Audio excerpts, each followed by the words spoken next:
Guys, we fix M3393 5-in-1 multiple Bluetooth instrument. First we change this power cable. Power cable was damaged. This is the old one, and we replace it to new. And these two switches are damaged.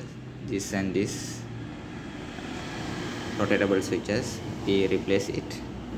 Just check after plug into the power. Now we plug to power and see. After switch on, it is power on. You can see it here. See, it's also working. And this is for the vacuum. You can hear the sound. Thank you for watching. Please like and subscribe our YouTube channel.